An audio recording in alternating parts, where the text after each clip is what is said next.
एक दिन भ्रमण करते हुए भगवान गौतम बुद्ध के एक शिष्य ने त्याग का महत्व जानने की जिज्ञासा प्रकट की। तभी भगवान गौतम बुद्ध ने अपने सभी शिष्यों को एक स्थान पर बैठने का आदेश दिया और त्याग का महत्व समझाते हुए उन्हें एक कथा सुनाई। किसी देश में एक राजा राज करता था। वह बहुत ही अभिमानी था, अपने बराबर किसी को नहीं समझता था। कारण उसका राज विशाल था, राजकोष धन से भरा हुआ था, उसके पास बहुत बड़ी सेना थी, उसके आसपास नौकरों चाकरों की पलटन थी जो हर घड़ी उसका हुक्म बजाती रहती थी। चापलूस उसके अहंकार को बढ़ावा देते रहते थे। संयोग से एक दिन एक फकीर उस राजा के यहाँ आया। उसके चेहरे पर तेज चमक रहा था और आंखों में प्रेम से भरा हुआ था। उसने राजा की ओर देखा और उसकी भाव भंगिमा से क्षण भर में ताड़ गया कि राजा धन दौलत और सत्ता के मद में चूर है। उसकी भीतर की आंखें बंद है। अपने स्वभाव के अनुसार राजा ने कड़क कर पूछा, फकीर तुझे क्या चाहिए?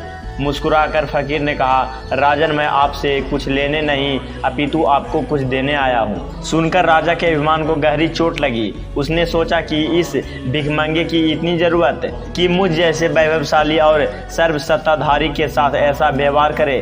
राजा ने चीख कर कहा, ए फकीर, छोटे मुंह बड़ी बात करते हुए तुझे शर्म नहीं आती? जिसके पास फूटी कौड़ी भी नहीं है वह किसी को क्या दे सकता है? जो स्वयं दर दर की भीख मांगता वह राजा की बराबरी क्या करेगा? फकीर राजा को गर्भोखित सुनकर हंसता हुआ बोला, आप ठीक कहते हैं महाराज, आपके पास बहुत कुछ है जो मेरे पास नहीं है। पर राजन, अकिंचन के पास कुछ भी नहीं होता है जो दुनिया की माया से अधिक महत्व रखता है। राजा की आंखों में खून उतर आया। अपनी बकवास बंद करो, जैसे किसी रोगी से बात कर रहे हो।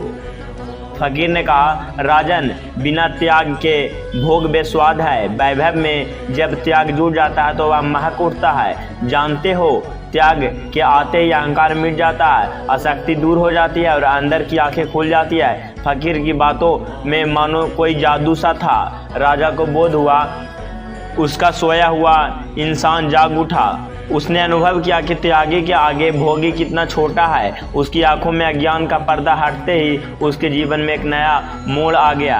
अतः कहना उचित नहीं होगा कि त्याग का महत्व सर्वोपरि होता है। कहते हुए भगवान बुद्ध ने सभी शिष्यों को आगे चलने का आदेश दिया। ये कहानी आपको कैसा लगा हमें कमेंट में जरूर बताएं।